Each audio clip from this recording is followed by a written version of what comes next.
नमस्कार दोस्तों, स्वागत है आपके अपने YouTube चैनल रीडिंग लवर्स पर।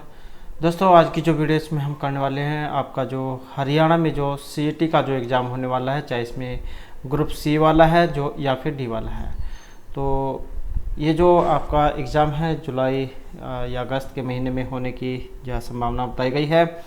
तो आप अपनी तैयारी में लगे रहें, चाहे आपका एग्ज़ाम जून में हो या जुलाई में या अगस्त में, कभी भी हो, क्योंकि एग्ज़ाम तो होना ही है, और जुलाई हो या अगस्त हो। तो और यहाँ पर जितने भी हमने क्वेश्चन लिया है सभी के सभी जो महत्वपूर्ण है, और क्योंकि पहले जो एग्ज़ाम हुए हैं इन्हीं में से ही क्वेश्चन पूछे गए हैं, और आगे जो एग्ज़ाम होंगे इनमें से जो संभावना रहेगी आने की। तो इस कारण से जितने भी क्वेश्चन हैं सभी के सभी जो महत्वपूर्ण हैं। और अगर आप हमारे इनसे पहले वाली वीडियो को देखना चाहते हैं तो इसे आप हमारे चैनल की प्लेलिस्ट में जाकर देख सकते हैं। और वीडियो शुरू करने से पहले अगर आपने अब तक हमारे चैनल को सब्सक्राइब नहीं किया तो सब्सक्राइब कर लीजिएगा। तो जिसमें जो हमारा यहाँ पर पहला जो क्वेश्चन है कि हरियाणा राज्य जो है इसका क्षेत्रफल कितना है। 40,212, 39,312, 44,212 या 37,213। और वेरी इंपॉर्टेंट क्वेश्चन है, जितना भी कहीं उतना कम है, क्योंकि कोई सा भी एग्ज़ाम हो लगभग जाए इसे पूछा ही जाता है। हाल ही के जो आपका ये TGT वाला एग्ज़ाम था 2023 वाला, तो इसमें भी जाए इसी में से ही क्वेश्चन ये आया हुआ था। तो वेरी इंपॉर्टेंट क्वेश्चन है, ऑप्शन बी वाला रहेगा 44,212 वर्ग किलोमीटर। क्योंकि देखने में आसान लगते हैं लेकिन क्या है, एग्ज़ाम में क्वेश्चन जरूर पूछा जाता है। उसके बाद जो दूसरा क्वेश्चन है, अरावली की पर्वत श्रृंखलाएं हरियाणा के निम्न भाग में स्थित है, उत्तरी, पूर्वी, दक्षिणी या पश्चिमी भाग में। तो अरावली की पर्वत श्रृंखलाएं हरियाणा के कौन से भाग में है, और इसमें रहेगा ऑप्शन सी वाला। तो कौन से है, ये दक्षिणी भाग में है, अरावली की दक्षिण में है, और शिवालिक वाली अगर आ जाए तो ये उत्तरी वाले जो भाग है। उसके बाद है मौनी हिल्स में स्थित जो क्रोह नामक चोटी की समुद्र तल से ऊंचाई कितनी मानी गई है। अब यहाँ पर कई क्वेश्चन बन जाते हैं। एक तो मौनी हिल्स कौन से क्षेत्र में है, जो शिवालिक पहाड़ी वाला क्षेत्र है, पंचकुला वाला, तो वहाँ पर है सबसे ऊंची चोटी है मौनी हिल्स। और मौनी हिल्स में ये क्रोह नामक जो चोटी है, इसकी समुद्र तल से जो ऊंचाई है ये 1514 जो मीटर है ये मानी गई है। उसके बाद है हरियाणा राज्य जो है इसका अक्षांशीय विस्तार कितना है। ये जितने भी क्वेश्चन हैं सभी के सभी वेरी इंपॉर्टेंट है, क्योंकि ये जो है एग्जामों में हाल ही में आ चुके हैं। तो अक्षांशीय, देशांतरीय, सभी के सभी जो क्वेश्चन महत्वपूर्ण हैं। अक्षांशीय विस्तार कितना है, तो इसमें जो ऑप्शन बी वाला रहेगा 27 डिग्री, 39 से 30 डिग्री, 55, ये जो है अक्षांशीय विस्तार है। उसके बाद है हरियाणा राज्य का जो देशांतरीय विस्तार कितना है। तो अक्षांश था ये, अब देशांतरीय है। तो देशांतर कितना है, 74-28 पूर्वी देशांतर से 70-36 पूर्वी देशांतर के बीच। तो मतलब इनमें कौन सा है, और इसमें देखें तो जो ऑप्शन ए वाला है यहाँ पर 74-28 पूर्वी देशांतर से 70-36 पूर्वी देशांतर के बीच। और ये भी जो क्वेश्चन है हाल ही में आपके जो TGT का जो एग्ज़ाम है इसमें पूछे गए थे। उसके बाद क्वेश्चन है, किस भूगर्भिक काल में हरियाणा राज्य की भूगर्भिक संरचना में महत्वपूर्ण परिवर्तन हुए हैं, आसुजाइक, मेसोजाइक, पेलोजाइक या केनोजाइक काल में। तो भूगर्भिक काल में हरियाणा राज्य के किस में महत्वपूर्ण परिवर्तन हुए हैं, और परिवर्तन की बात करें तो ऑप्शन सी वाला रहेगा, तो ये मेसोजोइक काल है। उसके बाद आ जाता है किस भूगर्भिक काल में हरियाणा राज्य में नदी, नाले, पहाड़ आदि का सुचारू रूप से निर्माण हुआ था, पेलोजोइक, अजोइक, केनोजोइक या मेसोजोइक काल में।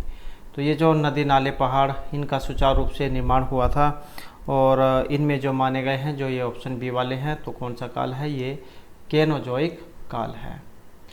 उसके बाद क्वेश्चन आ जाता है, मौनी हिल्स के निकट स्थित जिला कौन सा है, भिवानी, पंचकुला, हिसार या फिर सिरसा। तो ये जो मौनी हिल्स है इनके निकट में जिला कौन सा है, और इनके जो निकट है ये पंचकुला है। पंचकुला हो, चंडीगढ़ हो, अम्बाला हो, तो ये सभी इसी के पास हैं। उसके बाद है कर्नल ML भार्गव के अनुसार हरियाणा के किस भाग को समुद्र छूता था, पूर्वी, पश्चिमी, उत्तरी या दक्षिणी भाग को। तो ये जो कर्नल ML भार्गव है इनके अनुसार हरियाणा का कौन सा भाग समुद्र से छूता था, और इनके अनुसार जो इसमें माना गया है जो ये ऑप्शन डी वाला है, तो कौन सा है, ये दक्षिणी भाग है। उसके बाद हरियाणा एक लैंडलॉक राज्य है। ये भी क्वेश्चन यहाँ तक एग्जाम में आ चुका है कि हरियाणा किस प्रकार का राज्य है, तो एक लैंडलॉक राज्य है क्योंकि समुद्र से जाए नहीं लगता है। जो निम्न के बीच स्थित है, तो ये इनमें से किसके बीच में स्थित है। और स्थिति की बात करें तो जो है ऑप्शन डी वाला इसमें रहेगा, 27 डिग्री 39 से 30 डिग्री 55 के बीच में। उसके बाद आ जाता है हरियाणा के किन जिलों की सीमाएं किसी अन्य प्रदेश को स्पर्श नहीं करती है। तो हरियाणा के किन जिलों की सीमाएं, रोहतक, हिसार, रोहतक, जींद, फतेहाबाद या दादरी रोहतक। तो हरियाणा की किन जिलों की सीमाएं किसी अन्य प्रदेश की जो सीमा जो उसको स्पर्श नहीं करती है। और इनमें देखें तो जो ऑप्शन डी वाला है, तो जो चरखी, दादरी और ये रोहतक है। उसके बाद आ जाता है हरियाणा का ऐसा कौन सा जिला है जिसकी सीमाएं हरियाणा के सबसे अधिक जिलों से लगती है, फतेहाबाद, जींद, रोहतक या भिवानी। तो कौन सा जिला जिसकी सीमाएं हरियाणा के सबसे ज़्यादा जिलों से लगती है। और इनमें देखें तो जो ऑप्शन सी वाला है, तो ये जींद है, जिसे जयंती देवी के नाम पर रखा गया था और हरिदेव हरियाणा के नाम से भी इसको जाना जाता है। उसके बाद आ जाता है हरियाणा के साथ कितने राज्य की सीमाएं लगती हैं, 4, 5, 6 या 7 की। तो कितने जिले हैं जिनकी सीमाएं ये लगती हैं। और ये भी क्वेश्चन जो हाल ही के आपके जो ये टीजीटी का एग्ज़ाम था उसमें क्वेश्चन आया हुआ था, तो कितने राज्यों की सीमाएं लगती हैं। और इसमें देखें तो जो ऑप्शन बी वाला है, तो ये 5 की है। उसके बाद क्वेश्चन आ जाता है हरियाणा का जो शाब्दिक अर्थ है यहाँ पर क्या है। तो हरियाणा का शाब्दिक अर्थ इनमें से कौन सा है, दूध दही का खाना, भगवान का आना, हरियाली या श्री कृष्ण जन्म। और इसका जो यहाँ पर सी आंसर है जो है ऑप्शन रहेगा बी वाला, तो भगवान का आना, यही इसका यहाँ पर शाब्दिक अर्थ है। उसके बाद आ जाता है हरियाणा का मध्य स्थित क्षेत्र कौन सा है, कैथल, भिवानी, रोहतक या फिर जींद। तो हरियाणा का मध्य स्थित क्षेत्र, और मध्य में या कह सकते हैं या फिर हरिदेव हरियाणा क्योंकि बीच में है, तो ये ऑप्शन डी वाला रहेगा। उसके बाद है हरियाणा का क्षेत्र जो दिल्ली एनसीआर के अधीन नहीं आता है। तो ये कौन सा जो एनसीआर में नहीं आता है। और इनमें देखें तो जो ऑप्शन डी वाला है, तो ये नहीं आता है, रोहतक, सोनीपत, हिसार। उसके बाद है कोटड़ा पहाड़ी, ये कहाँ पर है, मेवात, नूहू, महेंद्रगढ़, पलवल या रेवाड़ी में। तो कोटला पहाड़ी स्थित है। और इनमें भी देखें तो जो ऑप्शन ए वाला है, तो कोटला पहाड़ी कहाँ पर है, जो मेवात, नूहू। ये पहाड़िया वाले जो क्वेश्चन है ये भी एक जो एग्जाम में जुड़ा आता है। उसके बाद है भौगोलिक दृष्टि से हरियाणा को कितने प्राकृतिक खंडों में बांटा गया है, 4, 13, 5 या 2 में। तो भौगोलिक दृष्टि से हरियाणा के कितने प्राकृतिक खंडों में बांटा गया है। और इसमें देखें तो जो ऑप्शन रहेगा ए वाला, तो 4 जो खंड है, भाग, टुकड़े कह सकते हैं, तो इनमें इनको बांटा गया है। उसके बाद है जलोढ़ मैदान हरियाणा के किस जिले में विस्तृत नहीं है। तो जलोढ़ मैदान कौन सा क्षेत्र है जहाँ पर ये फैले हुए नहीं हैं, पंचकुला, कैथल, सोनीपत या गुरुग्राम। और इसमें भी देखें तो जो यहाँ पर ऑप्शन ए वाला है, तो पंचकुला वाला जो क्षेत्र है यहाँ पर ये नहीं है। उसके बाद आ जाता है हरियाणा के मध्य में स्थित हरिदेव हरियाणा कह सकते हैं, कौन सा नगर है या किसे जाना जाता है, जींद, सोनीपत, रोहतक। और इसमें जो रहेगा ये ऑप्शन ए वाला है। तो एग्ज़ाम जो है इसमें किसी प्रकार से एग्ज़ाम में क्वेश्चन आ सकता है, चाहे तो जींद दे जाए या इस प्रकार से पूछ ले जाए, तो आंसर आपका जींद ही रहेगा। उसके बाद है मोरनी पहाड़ी, ये किस ज़िले में है, महेंद्रगढ़, पंचकुला, करनाल, अम्बाला।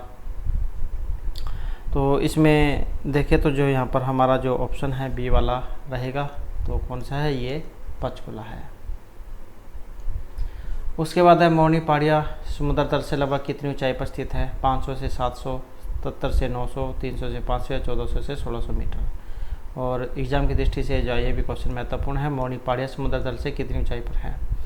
और इनकी जो ऊंचाई जो है ये रहेगी ऑप्शन सी बी वाली, 77 से 900 मीटर। उसके बाद है मोरनी पहाड़ियों की सर्वोच्च चोटी कौन सी है, क्रोहो, मरोहो, ग्रोहो, इनमें से कोई सा भी नहीं। तो जैसे कि अभी हमने पढ़ा था, सबसे ऊंची चोटी जिसका नाम क्रोहो है और ऊंचाई जो 1514 मीटर जिसकी मानी गई है।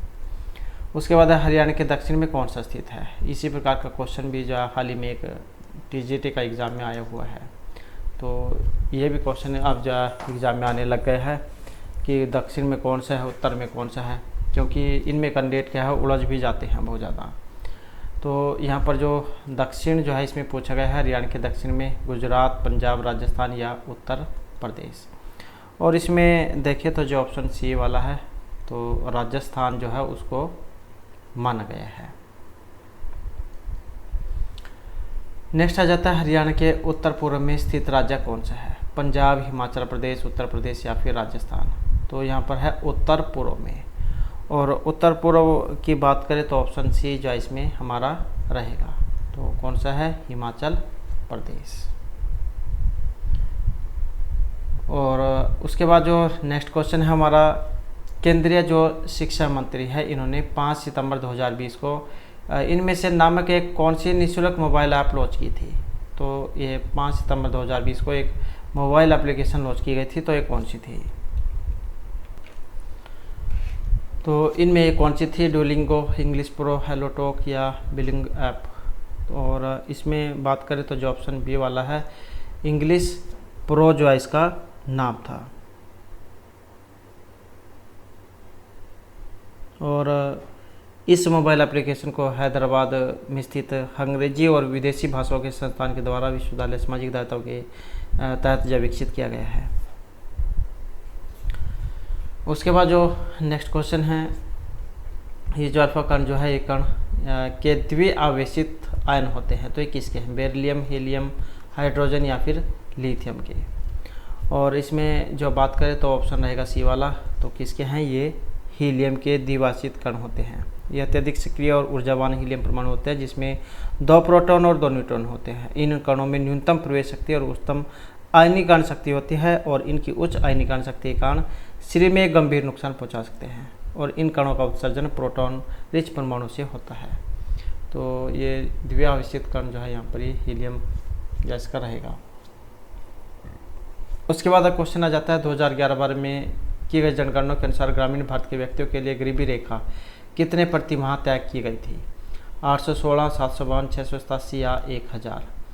और इसमें देखें तो जो ऑप्शन रहेगा ए वाला।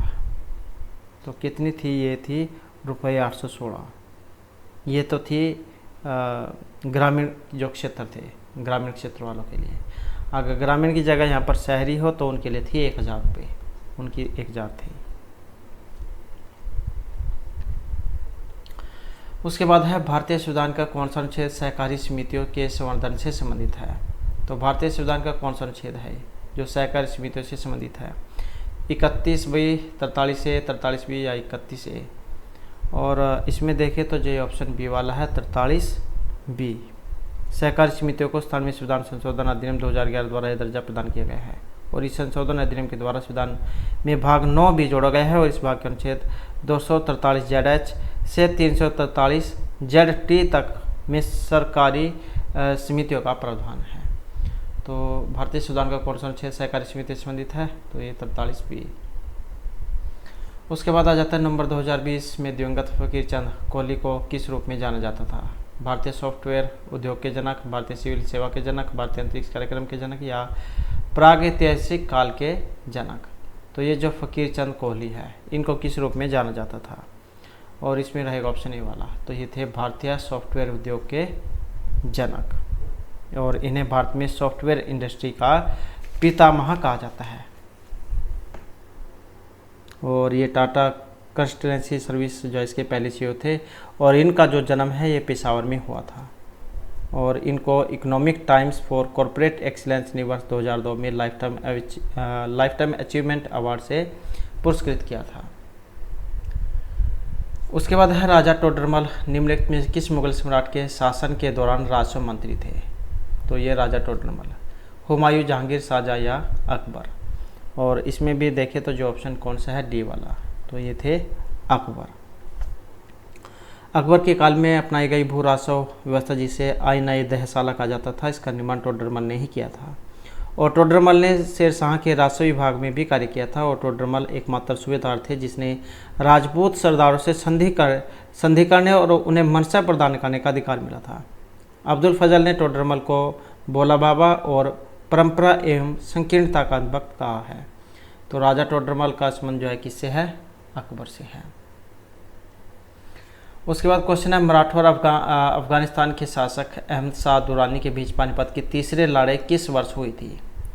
1851, 61, 81 या 1831 में। और इसमें जो हमारा सी आंसर जो है ऑप्शन कौन सा रहेगा? सी वाला। तो ये भी क्वेश्चन हाल ही में टीजीटी का जो एग्ज़ाम था उसमें आया हुआ था, और इसमें जो ऑप्शन सी वाला रहेगा 1761 में। मराठों और अफगानिस्तान के शासक अहमद शाह दुरानी के बीच पानीपत की तीसरी लड़ाई ये हुई थी 1761 में, और इस युद्ध में अहमद शाह की जीत हुई थी और मराठे पराजित हुए थे। और इस युद्ध में ये जो नजीबुद्दौला थे, इन्होंने अवध के नवाब शुजाउद्दौला, रोहिला सरदार हाफिज रहमत खां और सादुल्ला खान से अब्दाली को समर्थन दिलाया था। और इस युद्ध के समय मराठा पेशवा बालाजी बाजीराव थे, जबकि युद्ध के दौरान मराठाओं का सेनापति विश्वासराव जबकि वास्तविक सेनापति भव थे। तो ये 1761 जो इसमें हुई थी। पहली लड़ाई की बात करें तो ये 1526 में हुई थी, दूसरी 56 में और तीसरी 1761 में। नेक्स्ट आ जाता है निम्नलिखित में से कौन सा वह साधारण उपकरण है जिसका उपयोग विद्युत परिपथ को वियोजित करने या इसे पूर्ण करने के लिए किया जाता है? स्विच, समधारित, ट्रांजिस्टर या फिर प्रतिरोध। और इसमें देखें तो जो ऑप्शन ए वाला रहेगा, तो कौन सा है? ये स्विच है, जिनका उपयोग विद्युत परिपथ को वियोजित करने या इसे पूर्ण करने के लिए किया जाता है। विद्युत उपकरणों में धारा प्रवाहित करने या धारा प्रवाह को रोकने के लिए विद्युत स्विच का प्रयोग किया जाता है। इसके द्वारा विद्युत उपकरणों में विद्युत ऊर्जा के अनावश्यक व्यय को भी रोका जा सकता है। तो जैसे आप घर में यूज करते हैं स्विच ऑफ करने के बटन जो होते हैं। नेक्स्ट है निम्नलिखित में से किन देशों ने मालाबार नौसेना अभ्यास 2020 में भाग लिया था? तो मालाबार नौसेना अभ्यास 2020 में भाग लिया था, ये कौन से थे? और इसमें देखें तो जो ये ऑप्शन ए वाला है, तो ये माने गए हैं भारत, ऑस्ट्रेलिया, जापान और अमेरिका। और यह जो अभ्यास है मालाबार नौसेना जो है, इस अभ्यास का 24वां संस्करण था। ये कौन सा था? 24वां संस्करण, जिसे बंगाल की खाड़ी में स्थित विशाखापट्टनम में आयोजित किया गया था।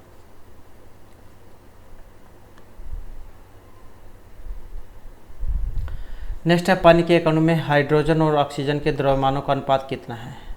तो पानी के एक अणु में हाइड्रोजन और ऑक्सीजन के द्रव्यमानों का अनुपात, तो ये कितना है? 1.48, 16 या 2।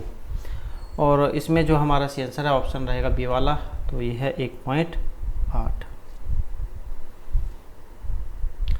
उसके बाद है डैश को विटीकल्चर के रूप में भी जाना जाता है। सब्जी, फूल और फल उगाना, मछली प्रजनन, रेशम कीट का पालन करना या अंगूर की खेती। तो ये जो विटीकल्चर जो है इसे जाना जाता है। और विटीकल्चर जो है इसमें जो ऑप्शन रहेगा डी वाला, तो ये है अंगूर की खेती, इसे कहा जाता है विटीकल्चर। मछली पालन जो है उसको कहा जाता है पीसीकल्चर।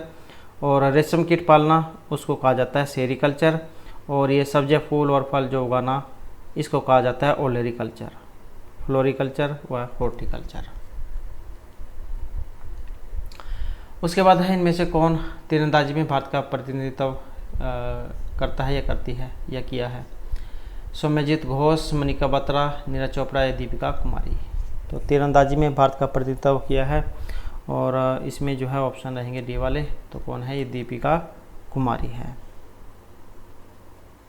और ये वर्ष 2010 से अंतर्राष्ट्रीय तीरंदाजी खिलाड़ी है, और इनका जन्म जो है 13 जून 1994 को रांची में हुआ था। और 2021 में पेरिस में आयोजित तीरंदाजी विश्व कप में इन्होंने स्वर्ण पदक जीता था, और इसे वर्ष 2012 में अर्जुन पुरस्कार, वर्ष 2016 में पद्मश्री पुरस्कार से भी सम्मानित किया गया था। उसके बाद आ जाता है संवाद कौमुदी नामक अखबार की स्थापना इनमें से किन के द्वारा की गई थी? ईश्वर चंद्र विद्यासागर, रास बिहारी बोस, राजा राम मोहन राय या शिशिर कुमार घोष। तो ये संवाद कौमुदी नामक अखबार है, इसकी स्थापना। और स्थापना की बात करें तो जो ऑप्शन सी वाला इसमें रहेगा, तो ये थे राजा राम मोहन राय। भाषा इनकी बांग्ला थी, और 1822 ईस्वी में फारसी भाषा में मिरात उल अखबार की भी स्थापना की गई थी। और इन्होंने 1814 ईस्वी में आत्मीय सभा और 1828 ईस्वी में ब्रह्म समाज की स्थापना की थी। और सुभाष चंद्र बोस जो इनके द्वारा राजा राम मोहन राय जो है इनको युग दूत की उपाधि से अलंकृत किया गया था, या ये जो उपाधि जो है सुभाष चंद्र बोस ने इनको दी थी। युगदूत की। उसके बाद है नवंबर 2020 में भारतीय क्रिकेट कंट्रोल बोर्ड बीसीसीआई को वर्ष 2023 तक के लिए भारतीय टीम का किट प्रायोजक घोषित किया गया है। ओप्पो, एमपीएल स्पोर्ट, बायजूस या नाइको। तो नवंबर 2020 में भारतीय क्रिकेट कंट्रोल बोर्ड बीसीसीआई ने किसको वर्ष 2023 तक के लिए भारतीय टीम का किट प्रायोजक घोषित किया है, और यह है इसमें ऑप्शन बी वाले, तो ये है एमपीएल स्पोर्ट।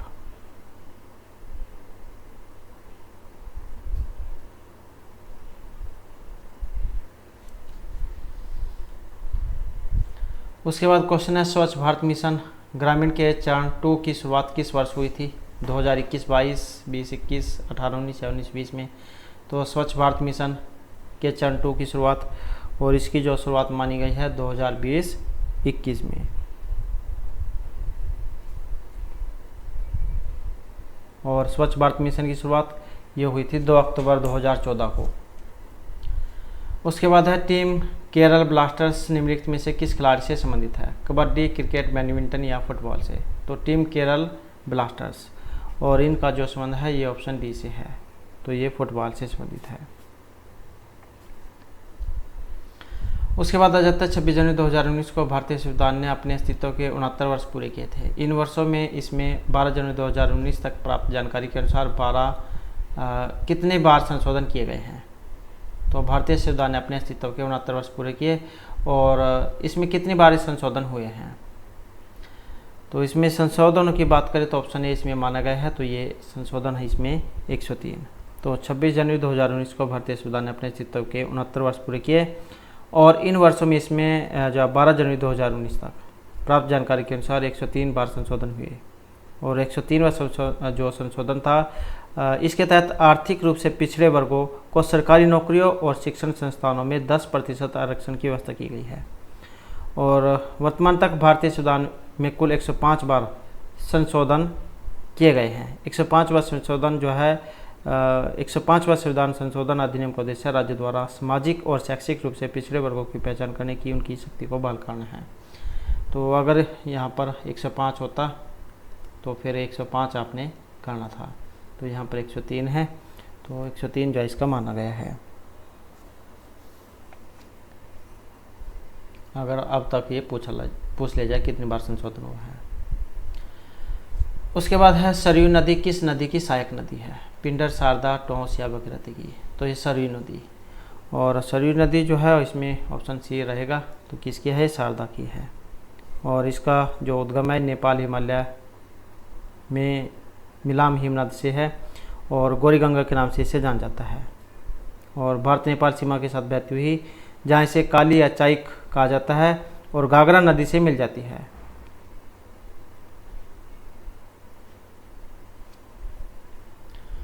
उसके बाद है इनमें से कौन सा मियो लोगों का परंपरागत बांस नृत्य है? उदोहो, माइसोई, चेराव या अलेटू। तो ये मिजो लोगों का बांस नृत्य है, और ये है ऑप्शन सी वाला, तो कौन सा है? ये चेराव है। उसके बाद है सारग्राही कला के उच्च स्तर को दर्शाता है जिसमें 7वीं और 8वीं शताब्दी में चालुक्य वंश के अधीन उत्तरी और दक्षिणी भारत की वास्तुकला का सुमेलित मिश्रण हुआ है। तो ये कौन सा है? कोणार्क, पट्टदकल, भीमबेटका या कोची। और इसमें जो रहेगा ये ऑप्शन बी वाला है, पट्टदकल। तो ये सारग्राही कला के उस स्तर को दिखाता है जिसमें 7वीं और 8वीं शताब्दी में चालुक्य वंश के अधीन उत्तरी और दक्षिणी भारत की वास्तुकलाओं का सुमिलित मिश्रण हुआ है। उसके बाद है इनमें से कौन अपनी ययाति और तुगलक नामक नाटकों के लिए जाने जाते हैं? बिजू खोटे, मोहम्मद हुजूर खयाम, श्री राम लागू या गिरीश कर्नाड। तो अपने ये ययाति और तुगलक नामक नाटकों के लिए जाने जाते हैं, और इसमें है ये ऑप्शन डी वाले, तो ये गिरीश कर्नाड है। और ये एक जाने माने समकालीन लेखक, अभिनेता, फिल्म निर्देशक और नाटककार थे। इनका जन्म 19 मई 1938 को महाराष्ट्र के माथेरान में हुआ था, और इन दक्षिण भारतीय रंगमंच और फिल्मों का पितामह माना जाता है। और इन्हें साहित्य अकादमी पुरस्कार 1994, ज्ञानपीठ 1998, पद्मश्री 1974, पद्म भूषण 1992 इन पुरस्कारों से अलंकृत किया जा चुका है। उसके बाद है इनमें से किस संस्था ने नवंबर 2020 में टीम हेलो पहल की शुरुआत की थी। तो ये टीम हेलो की शुरुआत की थी और ये इनमें से कौन थे, और इसमें देखें तो जो ऑप्शन ए वाला है तो कौन थे ये, जो ऑप्शन ए वाले संयुक्त राष्ट्र।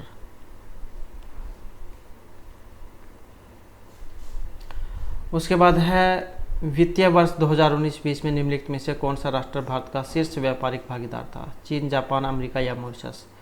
तो वित्तीय वर्ष 2019-20 में, और इसमें देखें तो जो ऑप्शन सी वाला है तो कौन सा है, ये अमेरिका है। तो वित्तीय वर्ष 2019-20 में अमेरिका भारत का शीर्ष व्यापारिक भागीदार था और 2019-20 में संयुक्त राज्य अमेरिका और भारत के बीच द्विपक्षीय व्यापार 88.75 बिलियन अमेरिकी डॉलर था और 2018-19 में ही संयुक्त राज्य अमेरिका ने भारत के शीर्ष व्यापारिक भागीदार बनते हुए चीन को पीछे छोड़ दिया था।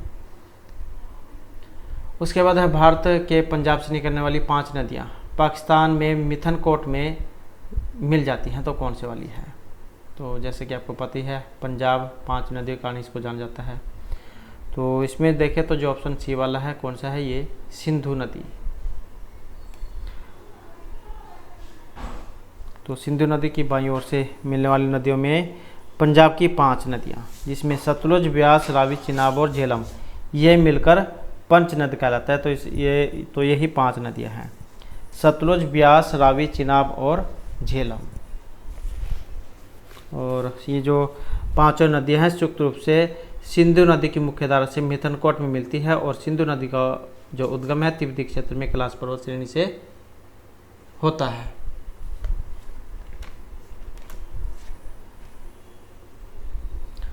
उसके बाद जो नेक्स्ट है 1708 में गुरु गोविंद सिंह की मृत्यु के बाद खालसा के नेतृत्व में मुगल साम्राज्य के खिलाफ विद्रोह किया था। तो ये कौन थे, गुरु नानक देव, अमरदास, अंगद या बहादुर।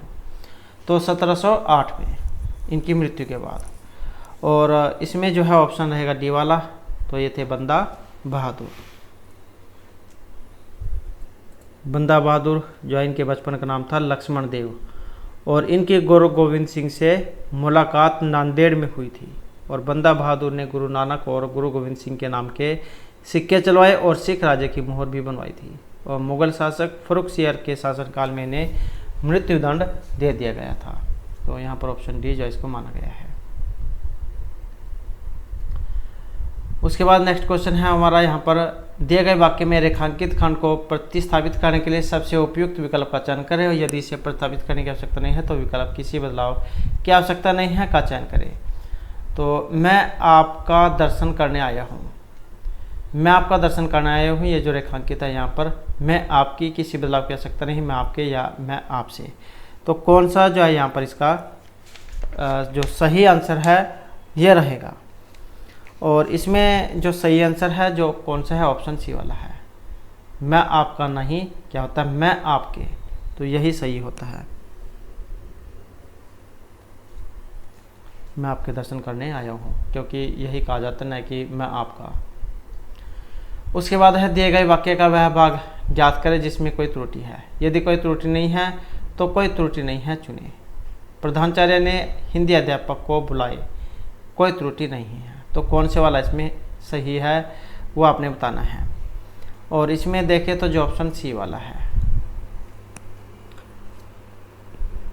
तो ये जो दिए गए वाक्य है इसमें को बुलाए गए, ये जो 3 वाला है ये वाला को बुलाए,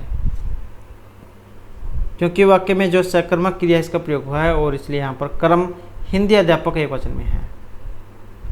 तो इनके अनुसार क्रिया भी रहेगी, इसलिए शुद्ध वाक्य होगा प्रधानाचार्य ने हिंदी अध्यापक को बुलाया, बुलाए नहीं बुलाया, क्योंकि हिंदी का अध्यापक एक है और ये जो यहाँ पर बुलाए हैं इसका मतलब ज़्यादा हैं, 2 भी हैं 3 भी, कितने भी हो सकते हैं, लेकिन क्या है एक से ज़्यादा है, लेकिन हिंदी अध्यापक है तो इस कारण से।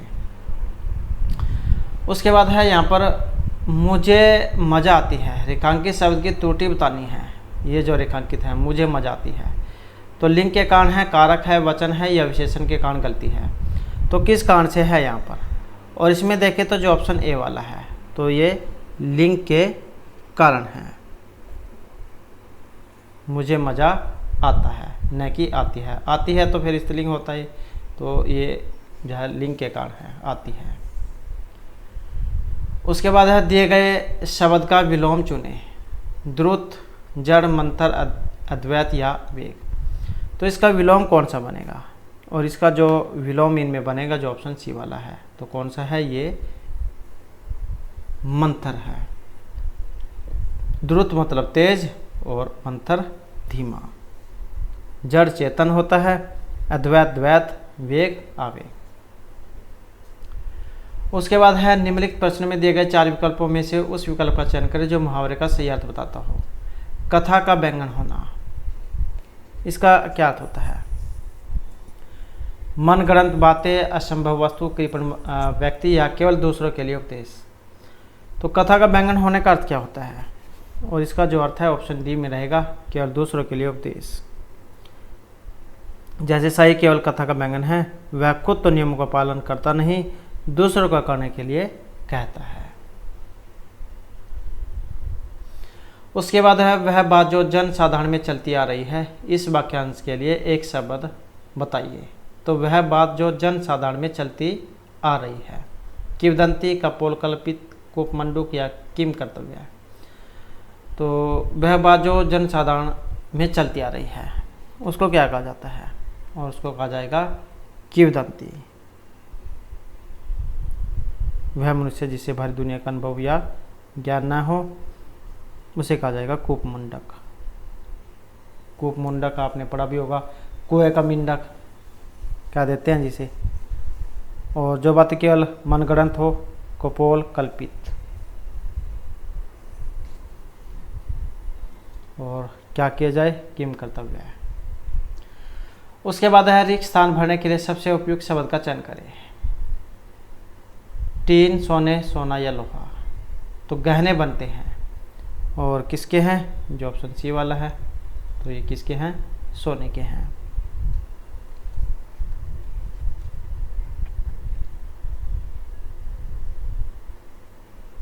क्योंकि ये जो सोना है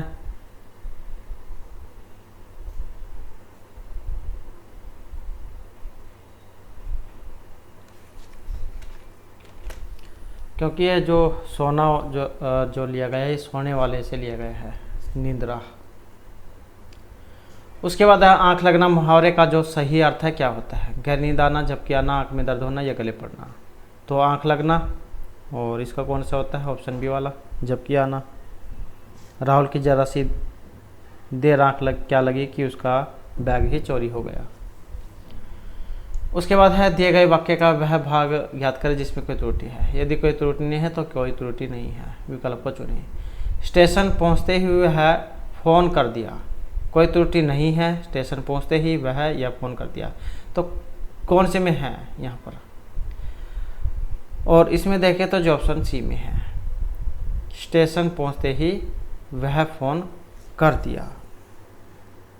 वह जो है वह के स्थान पर क्या होगा, यहाँ उसने आना चाहिए था कि स्टेशन में पहुंचते ही उसने फ़ोन कर दिया। उसके बाद आ जाता है सामान्य नियम के विरुद्ध बात। वाक्यांश के लिए एक शब्द होगा, अपवाद, संवादवाद या विवाद। तो सामान्य नियम के विरुद्ध बात, वाक्यांश के लिए एक शब्द, और ये है ऑप्शन ए वाला, तो इसे कहा जाता है अपवाद।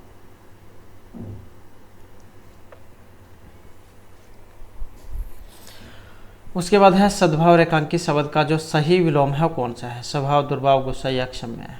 तो सद्भाव अच्छा भाव जो होता है, इसका विलोम बताना है उल्टा, और इसका उल्टा कौन सा होगा, तो होगा दुर्भाव। स्वभाव कुस्वभाव, गुस्सा प्यार, क्षम्य अक्षम्य। तो ये सद्भाव जो है दुर्भाव इसका माना गया है। उसके बाद हर एक स्थान भरने के लिए सबसे उपयुक्त शब्द आपने बताना है। तीनों के स्वामी हैं इसलिए त्रिलोकीनाथ कहलाते हैं। तो इसमें कौन सा आएगा, भुवन, आकाश, धरती या भवनों। तो तीनों के स्वामी हैं इसलिए त्रिलोकीनाथ कहलाते हैं। तो इसमें देखें तो कौन सा ऑप्शन ए वाला आएगा, क्योंकि तीनों भुवनों के स्वामी हैं, तीनों लोकों के स्वामी हैं, इसलिए त्रिलोकीनाथ कहलाते हैं। लोक मतलब जो संसार है।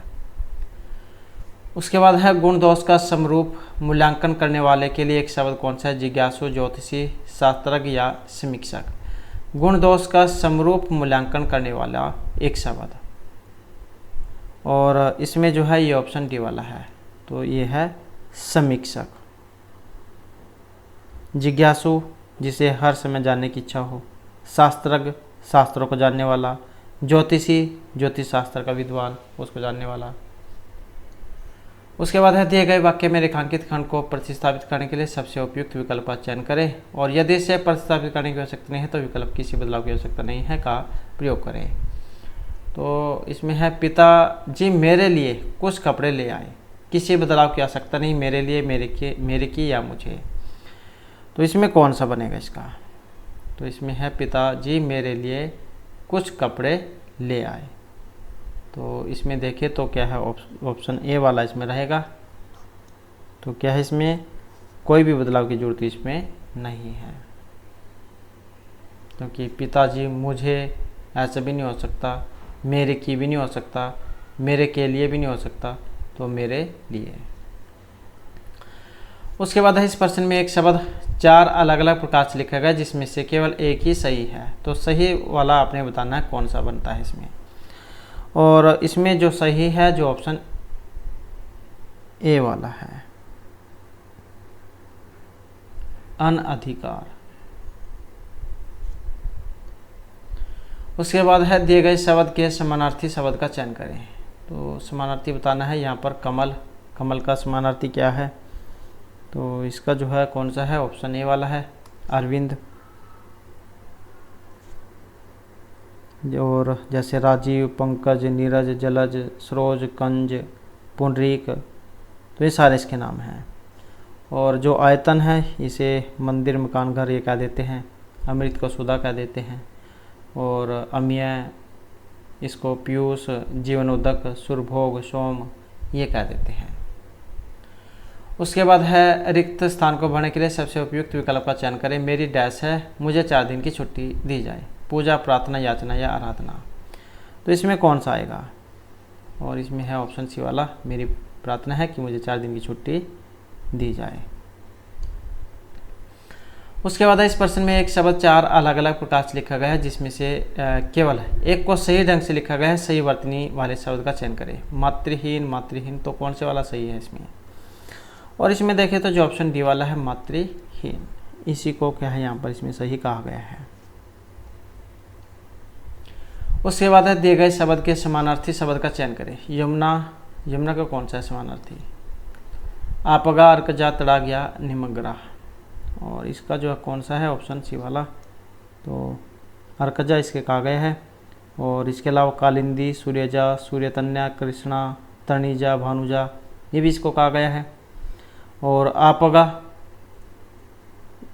निमनगा, नदी, स्त्रोस्विनी, सरी, तनुजा, सारंग, तरिणी यह पगा को कहा गया है। और बात करें तड़ाक की तो ताल, सर, पुष्कर, सरोवर, पोखर, तालाब ये इसको कहा गया है। उसके बाद है दिए गए विकल्प में रेखांकित खंड को प्रतिस्थापित करने के लिए सबसे उपयुक्त विकल्प का चयन करें। यदि इसे प्रतिस्थापित करने की आवश्यकता नहीं है तो विकल्प किसी बदलाव की आवश्यकता नहीं है का चयन करें। जैसे मेरी गाय को छूने का उत्साह कभी कोई नहीं कर सकता क्योंकि वह मारती है। मेरी गाय को छूने का हिम्मत, साहस, आवश्यकता नहीं है या छूने की मेहनत। तो क्या है इसमें कौन से वाला सही है? और इसमें देखें तो जो ऑप्शन बी वाला है, मेरी गाय को छूने का साहस कोई भी नहीं कर सकता क्योंकि वह मारती है। तो बी जो है माना गया है क्योंकि उत्साह नहीं हो करता, साहस होता है। उत्साह तो एक खुशी वगैरह जो उसमें आता है।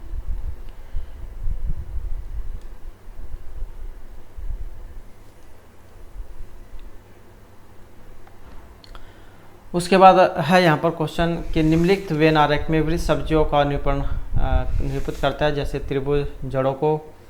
तो आपने जो इस प्रकार के जो क्वेश्चन होते हैं उनको कैसे करना है। जैसे त्रिभुज है, त्रिभुज का अर्थ क्या है, जड़ों से लिया गया है। और जो वर्ग है ये कठोर मृदों को बताता है। तो ये तो ऐसे भी कर सकते हैं, जैसे त्रिभुज है ऐसे बना लो और इसके आगे सामने लिख लो जड़।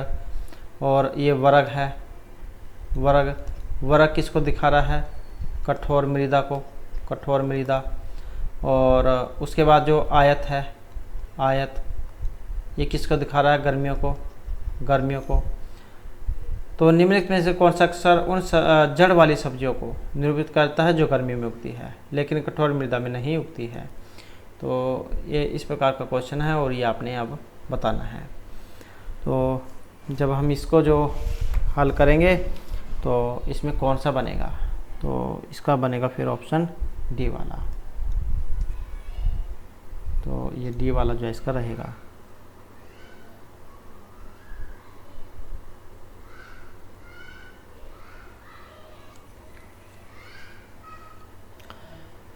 उसके बाद है उस विकल्प का चयन करें जिसका तीसरे पद से संबंध है जो दूसरे पद का पहले पद से है।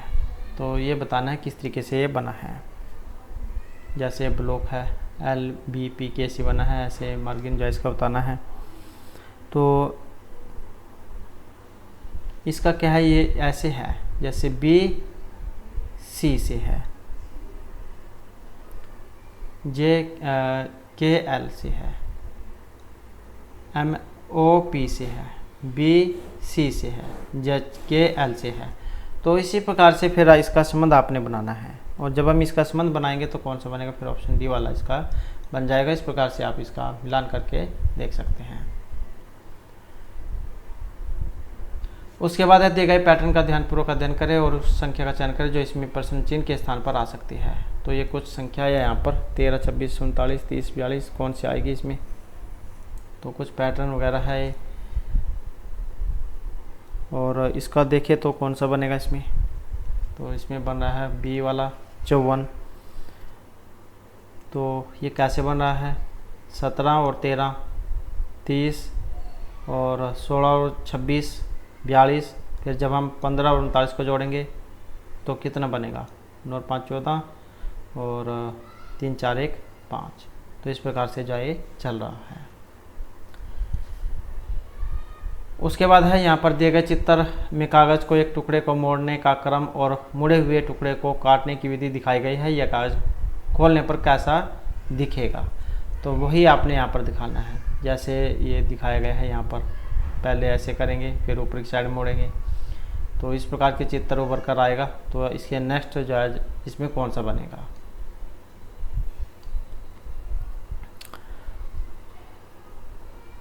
तो जब हम इसको हल करेंगे तो कौन सा बनेगा, तो इसमें बनेगा फिर ऑप्शन सी वाला, क्योंकि ये जो आकृति है इसकी सेम यहाँ पर होगी क्योंकि ये तो बिल्कुल ही अलग है। और इसमें देखें तो यहाँ पर इसके ऊपर कोई भी जो डंडा जो है ये नहीं है। अब इसमें देखें तो यहाँ पर इसमें बिंदु एक नहीं है। तो इस प्रकार भी नहीं हो सकता क्योंकि इसी का सेम जो आकार उनको पीस इस साइड में बनेगा। तो यही जायज़ का रहेगा। उसके बाद है दिए गए विकल्पों में से उस आकृति का चयन करें जो निम्नांकित आकृति श्रृंखला में प्रश्नवाचक चिन्ह पर आएगी। तो इसमें कौन सी वाली आएगी इससे आगे। तो कौन सी वाली यहाँ पर बन रही है, इसमें देखें तो पहले ये यहाँ पर है और ये ब्लैक जो निशाना ऊपर की साइड में है, यहाँ पर एक लाइन है ये। उसके बाद जो इस साइड में आती है दाईं साइड में और ये ब्लैक वाला भी इधर चलेगा, यहाँ पर 2 लाइन हो गई है। और जब ये नीचे की साइड में आया तो यहाँ पर 3 हो गई है। और तो इसके अनुसार फिर आप देख सकते हैं क्योंकि यहाँ पर 1 लाइन है, ये 2 है, ये 3 है, तो यहाँ पर क्या है 4 लाइन होनी चाहिए। और इसके साथ ही जो एक बार काले वाला ऊपर की साइड में है, एक बार साइड में, एक बार नीचे, तो फिर यहाँ पर होना चाहिए। तो इसमें भी देख लेते हैं कौन से वाला आएगा। तो इसके अनुसार फिर जब हम देखेंगे तो कौन सा बनेगा, ऑप्शन डी वाला बनेगा। तो 4 लाइनें इस प्रकार से बनेगी। उसके बाद है यहाँ पर 5 मित्र है। पे क्यू आर एस और टी ये दिशा की ओर मुख करके एक पंक्ति में बैठे हैं। क्यू मध्य स्थान पर बैठा है, पी पश्चिमी सिरे पर बैठा है, टी और आर क्यू के एक ही ओर बैठे हैं, पी और आर के बीच 2 व्यक्ति हैं। तो क्यू और पी के बीच में कौन बैठा है। तो इस प्रकार के क्वेश्चन जो आपने बना लेने हैं, कैसे बनेंगे, तो इसी प्रकार से फिर आपने क्रम बना लेना है। तो क्योंकि कितने बंदे हैं, 5 हैं, तो 5 लाइनें लगा लेनी है, 1 2 3 4 और 5। तो इसी जैसे प्रश्न में पूछा गया इसी के अनुसार फिर आपने क्रम इनका रखना है। और जब हम इनका क्रम रखेंगे तो यहाँ पर P आएगा, उसके बाद S और क्यू, उसके बाद आर और फिर टी आएगा। और अब जो यहाँ पर दक्षिण दिशा आया है, तो दक्षिण दिशा जो है ये जो राइट हैंड है दाई साइड, ये दक्षिण दिशा यहाँ पर मानी गई है। ये दक्षिण है, जो राइट हैंड है ये लेफ्ट हैंड है, ये दायां है और ये बायां है। तो इसके अनुसार जो कौन सा ऑप्शन सी वाला फिर ये बनेगा। तो क्यू और पी के बीच में कौन बैठा है, तो ये क्यू है, क्यू और पी के बीच में एस है। उसके बाद एक काल्पनिक गणितीय प्रणाली में चिन्ह जो माइनस है इसका अर्थ जोड़, और जमा का अर्थ भाग, और गुणा का अर्थ घटाना, और भाग का अर्थ गुणा है। तो ये जैसे यहाँ पर लिखा गया है माइनस, तो इसका क्या अर्थ होता है जोड़। ये आपने इस प्रकार से बना लेने हैं यहाँ पर, तो फिर जाओ उसके बाद इसमें ये रख लेने हैं। और जब हम इसमें रखेंगे तो फिर कौन सा बनेगा, ऑप्शन डी वाला बनेगा ये। तो कौन सा होगा, 30 होगा। तो इसको ऐसे होगा फिर ये 240 माइनस 72 भाग 8 गुणा 24 प्लस में 6, बोर्ड मास वाला नियम इसमें आ जाएगा, भाग गुणा जमा माइनस। तो फिर वैसे ही 240 माइनस में और 8, फिर इसको भाग कर लेना, 8 में 72 हो जाएगा, 9 हो जाएगा यहाँ पर, गुणा में कितना है 24 है, प्लस में 6, फिर भाग हो गई, फिर गुणा वाला आ जाएगा। तो गुणा जब हम करेंगे 240 माइनस में कितना होगा 9, ये तो हो गया 9 24 6, तो ये हो जाएगी 24 की 9 से, तो कितने होगी 216, और प्लस में कितना हो जाएगा 6। जब हम इसको करेंगे कितना बनेगा 200, कितना हो जाएगा ये, पहले जमा जमा वाले जोड़ लेने हैं, क्योंकि ये 240 और 6 246 माइनस 216 तब करने हैं, क्योंकि वो बहुत से कैंडिडेट जो है यहीं पर ही गलती कर देते हैं इसमें।